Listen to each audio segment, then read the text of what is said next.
Okay, so we're back. So this is going to be remainder theorem examples. So if you remember, remainder theorem is just you plug in that k term. So you're dividing by a linear function, x minus k, in the form of x minus k. And that k term, all you have to do is input that into the function that you're dividing by, and you will get the remainder every single time, if there is one. Okay, so we're going to do some examples right now. So it's a remainder theorem examples. Okay, number one, you have this x squared plus 2x plus 1 divided by x plus 1. So we are dividing by a linear function that has a slope of 1, so it's perfect.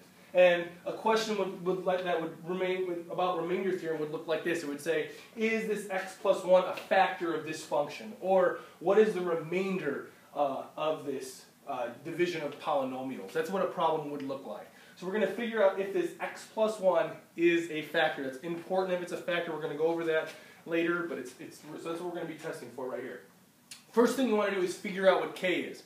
So you're dividing by this function x minus k. In this case, it's x plus 1. X minus k, in this case, k would be negative 1. All right? Hopefully you can see that x plus 1 is equal to x minus negative 1. Okay? And since it's x minus k, when we try to figure out the k would be negative 1 here. So we're going to be trying to figure out f of k of this function up here on the top to figure out what the remainder is. Okay, so f of k is equal to, in this case, our k is negative 1, so I'm going to write f of negative 1 equals the remainder, which is equal to this top number right here. Only I'm going to input this negative 1 in for all the x's. So it's going to be negative 1 squared plus 2 times negative 1, just inputting negative 1 in for all these, plus 1. Okay?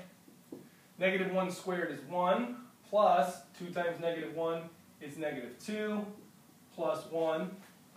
Hopefully you can see that this 1 plus 1 equals 2, and then plus negative 2, you end up with 0. So the answer would be that x plus 1 is a factor of this function up here. Which again, we're going to go over why that's important later on. But as you can see, since the remainder is 0 based on factor theorem, this is a factor of that function. Okay? Let's do another one. X cubed minus 1 divided by x minus 2. Okay, we know k here, in this case, is 2, so I'm just going to write it exactly how I wrote it last time. F of k is equal to f of 2 this time, which is equal to the remainder. Okay, I'm just going to input the 2 in for this function up here, so 2 to the third power minus 1. Okay, 2 to the third power is going to be 8 minus 1 is equal to 7. So in this case, the remainder would be 7, and x minus 2 would be considered not a factor of this x cubed minus 1.